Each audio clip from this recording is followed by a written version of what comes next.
Today I'm giving every team in the NFL a perfect 99 overall quarterback to see what team can make it all the way to the Super Bowl. Highest overall team for this video is going to be the Detroit Lions at 88 overall. The lowest is going to be the Las Vegas Raiders. The 99 overall Geno Smith, they can't even get an 80 overall team still at a 79, which I'm actually kind of surprised because they have Ashton Genty and Brock Bowers on the offensive side of the ball. I guess it's their defense that's going to hold them back a little bit. Now, before we get into the simulation, I do want to play the first drive with a couple of these teams, and why not do the best overall team in the Detroit Lions? With all these weapons plus a 99 overall quarterback, there's no telling how good this team's going to be. Reception on the first play. Okay, that was very embarrassing. Pretend that didn't happen. Let's run it back. Let's play from scrimmage here. Let's look to our tight end. Circle is open though.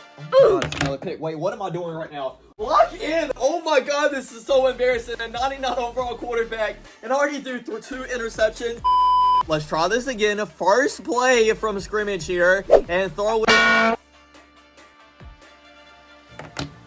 don't think I've ever started off a game this bad ever. The next team we're doing is the Las Vegas Raiders. We're inside our own 5-yard line on a 3rd and 6 right now. Please, can I at least get a completion? No, he drops it. Sean Tucker, come on, bro, please. I know I said I was only playing the first drive with a couple of these teams. I need to have at least one successful drive, and we have our first completion. Let me not forget that I can actually run with these quarterbacks too, because they're having 99 overall speed and stuff like that, so we can use the run game a little bit too. Really don't have any receiving weapons outside of Bowers. God, I wish I could take off and run right here, but I can't. You know what? Just throw it to Tucker again. Hopefully he makes a crazy catch, and it's another interception. I've thrown a total of 4 interceptions in like the first probably 3 or 4 minutes of the video. Is crazy. The Raiders end up losing this game as well, 20-10. The last team I'm going to play with before we get into the simulation is with the Tennessee Titans. I'm really interested to see what this team looks like. The rookie and Cam Ward being a 99. I already have it 1-on-1 from the outside. Is square. Oh my God, I got to hit and throw another interception. You know what? I don't want to play anymore. Just go ahead. It's in the season. At the end of the regular season, the New England Patriots actually won the AFC East with a record of 11-6, and the Buffalo Bills actually made the playoffs as well with the same exact record. AFC North, the Steelers actually won. I guess their great defense combined with a 99 overall Aaron Rodgers, and they're actually a really good team now. Colts actually made it in at 13-4, and actually the #1 seed in the AFC, while the Tennessee Titans barely snuck in with a 9-8 record. The Denver Broncos win their division at 11-6, and look at the Kansas City Chiefs not only not making it into the playoffs, finishing with a 6-11 record and last in their division, while the Chargers snuck in as well. The NFC East, the Eagles made it in with the 2nd seed, while in the NFC North, the Lions got the 1st seed at 13-4. The Packers and Vikings also made it in. NFC South, the Bucks made it in 11-6, and then the Rams also made it in with 11-6. The 49ers barely snuck in at 9-8 record. Let's go ahead and look at the stats real quick. Josh Allen led the lead in passing yards with 4,345 different touchdowns. Is kind of crazy. Joe Burrow is 2nd and Matthew Stafford is 3rd. Patrick Mahomes and Jaden Daniels rounding out our top 5 list. Also, Bo Nix and Kirk Cousins have 4,000-yard seasons. And here's the rest of the list if you want to look at. But honestly, like for the first 5, it wasn't like no crazy quarterbacks up there. Actually interested to see what wide receivers had a great year as well. Jamar Chase almost had a 2,000-yard season. 2nd is also a Bengals wide receiver. I don't know how to say that last name. Wan'Dale Robinson was 3rd, Terry McLaurin 4th, and Marvin Mims Jr. also. Pretty much all the top wide receivers, it's names that we like are barely hearing nowadays. So here's what the first round of the playoff bracket looks like. If your team made it in, congratulations and good luck. We're going to go ahead and sim this first week, and boom. 7th seed in Tennessee Titans actually upset the Patriots. The rookie and Cam Ward is still battling. The Chargers beat the Broncos, and the Steelers beat the Bills. So those are your final 4 teams in the AFC. On the NFC side, the Eagles and Rams and Packers won. So the only real upset we have on that side is the Packers game. We're actually going to hop into all these games as well. First one we're going to hop in is the Colts and Titans. And inside the 4th quarter, the Colts are winning, but just barely by 14. The Titans go down, score a touchdown. Tied game now with 4 minutes left in the game. Colts go down and end up scoring a game-winning field goal to win this game at 17-14 in the AFC Championship game, where they'll even be playing the win of our next game between the Steelers and Chargers. And look at Snoop Dogg coming out to lead the Pittsburgh Steelers. Aaron Rodgers at a 99 overall, trying to win one more Super Bowl before he retires. At halftime, this game isn't even close. The Steelers are dominating the Chargers 21-0, score another field goal. The Chargers finally get on the board, but honestly, I think it's way too late. And yes, it is. The Steelers end up winning 27-13. And actually, the first game on the NFC side is going to be very interesting. We have the Green Bay Packers and Detroit Lions, obviously a divisional rivalry game. At halftime, it's a close game. The Packers are leading by 4 points, 10-6. Packers go down and score a touchdown, so they're actually winning by 11 points. Now, the Lions need to score if they want to stay in this game, and they do score a touchdown, 2-point conversion, only down by 3 points. Let's see if they can get a stop, and yes, they can. Lions get it back with about 2 minutes left, but the bad thing is they're in a 3rd and 21. Off takes a snap, looks around, throws it deep downfield and is caught to the 40, 30, 25, 20, and that is a Detroit Lions touchdown. Jared Goff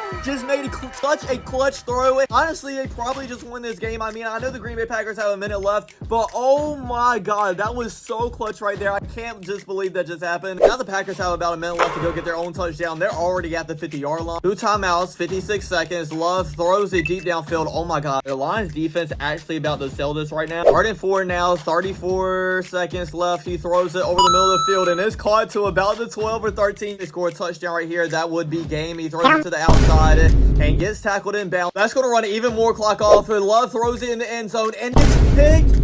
Oh, you're a 99 overall quarterback and you just sold the game with that pick. Why not just throw it out the back of the end zone if he's double covered? I really don't understand what Jordan Love just did right there. But the Detroit Lions do end up winning this 21-17 and move on to the NFC Championship game. The next two teams that are going to face off to play the Lions in the NFC Championship game, the LA Rams and Philadelphia Eagles. At halftime, the Rams are winning, but barely, just by 3 points. They go down to get another touchdown. Let's see if the Philadelphia Eagles can respond, and they do. The Rams also go down and score a field goal, though. So they are winning, but only up by 6 points, and the Philadelphia Eagles have the ball now. They have it 4th and inches, so they have to pick up this first down to keep this game in reach. Jalen Hurts snaps the ball, runs it out to the right, picks up the first down, and gets to about the 45-yard line. The Eagles do have a little bit of life, but still need to drive a lot further downfield and end up getting a touchdown. He just throws it out of bounds, and it is 4th down once again, 4th and 4 now. Have to convert this to keep their hopes alive, and they do, but he gets down inbounds, 12 seconds left. The clock is ticking. Gets set, throw it, and it is out of bounds, so 3 seconds left on the clock. Here's game. They need a touchdown right here. Jalen Hurts just throws it deep in the end zone, but it is incomplete. So the Rams end up winning this game 20-14, and we have our final 4 teams: the Colts, Steelers, Lions, and Rams. Who's going to win the Super Bowl? Leave your comments down below predicting. First game we're hopping in is Steelers and Colts, and it's a tie game at halftime. It's 7-7. The Colts go down and get a touchdown though in the third. In the fourth quarter, the Steelers get one of their own though, and it is a tie game once again with 2 minutes left. The Steelers have the ball right now. We have to hop in this game and see how it goes down. Aaron Rodgers is trying to get into the Super Bowl once again before he retires, and a perfect pass to DK Metcalf outside the 45-yard line. And remember, they only need to get a field goal right here to end up winning this game. Rodgers throws it over the middle. Oh my God, and they're perfect field goal range, and he might get a touchdown, and he does. Touchdown Steelers. 44 seconds left. Is looking really good in Pittsburgh right now. 7 seconds left now, so time for one more play. Throws it deep in the end zone, and it is batted down, incomplete. So the Pittsburgh Steelers and Aaron Rodgers is going to another Super Bowl, but now we got to figure out who their opponent is going to be. It is either going to be the Rams or Lions. We know these two teams have a lot of history together, and at halftime, it's the Rams winning, but only by 7 points. But they go down and score another touchdown. The Lions have to score if they want to stay in this battle, and they do. Only a 7-point game entering the fourth quarter. The Lions get the ball back with about 1 minute 15 seconds left. So at midfield, they have to score a touchdown to end up going into overtime here. Jared Goff throws it deep downfield, and Amari Watt drops that. I know that would have been a tough catch, but it's Super Bowl's on the line. You got to catch that. They hand it off to Jahmyr Gibbs. He goes straight up the middle, and he gets inside the 15-yard line. Send Raymond out wide. Goff throws it to Amon-Ra St. Brown, and he gets in the end zone for a touchdown. This game is crazy so far. We have overtime in this NFC Championship game. The Lions get the ball first, and they end up scoring a touchdown. Wait, the Rams didn't even get a chance to score, did they? Unless I just didn't see it or something, but I swear I didn't even see the Rams get the ball. So now we have the final 2 teams in the biggest game in the world, the Detroit Lions versus the Pittsburgh Steelers. At halftime, the Lions are dominating the Steelers 14-3 and go down and score another touchdown. So it doesn't look like it's going to be close unless the Steelers battle back. The Lions get another one. Yeah, I think that's going to be game. And yes, it is. The Detroit Lions end up winning 28-10 with their perfect quarterback. I literally said it at the beginning of the video. This team was going to be tough to beat with a 99 overall quarterback and all the weapons that he had in addition to that. And you saw it unfold right directly in front of your eyes. So if it's any Detroit fans out there watching, congratulations. You won the Super Bowl, at least in the sim video anyway. I hope you guys enjoyed. Don't forget to like, comment, subscribe. I'll check you guys out next time. Peace.